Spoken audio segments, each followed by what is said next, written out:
W.F. Howes presents an unabridged recording of It Could Never Happen Here by Eithne Shortall, narrated by Claire Mckenna. 1. Aberstown Garda Station. The parents and staff filed into the police station. Pristine coats hung from their confident shoulders, and huddles quickly began to form. A few threw glances in Garda Joey Delaney's direction, and he did his best to look authoritative from his position behind the reception desk.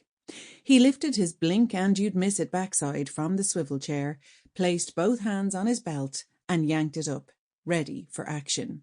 "Delaney, get in here!" The young guard swung around to see his superior, Sergeant James Whelan, already disappearing back into his office. He gave the belt one further hoist and quick-stepped it in after him. "The first batch seem to be all here now, sir." Whelan lowered himself into the chair with a groan. The sergeant was 46, exactly twice Joey's age, but he moved like a man of far greater years. Garda Corrigan pointed this out to him once, and Whelan snapped that being tethered to useless Egypt such as him was slowing him down. "Did you mark their names off the list?"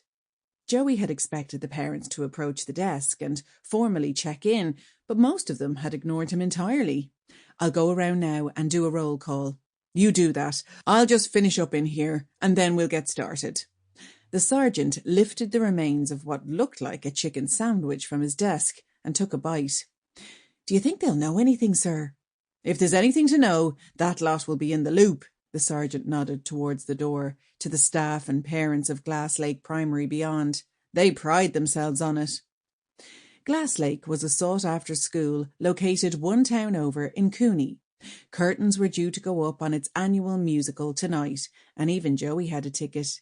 He wouldn't normally be too keen on watching a bunch of 12-year-olds perform The Wizard of Oz, but the other officers insisted the school's shows were always unmissable.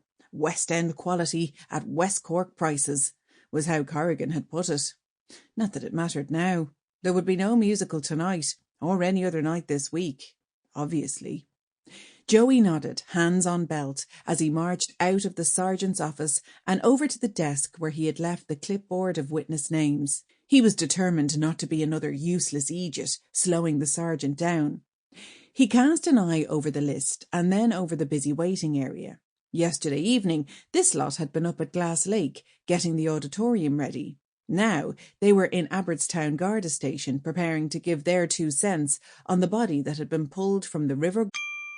Sample complete. Ready to continue?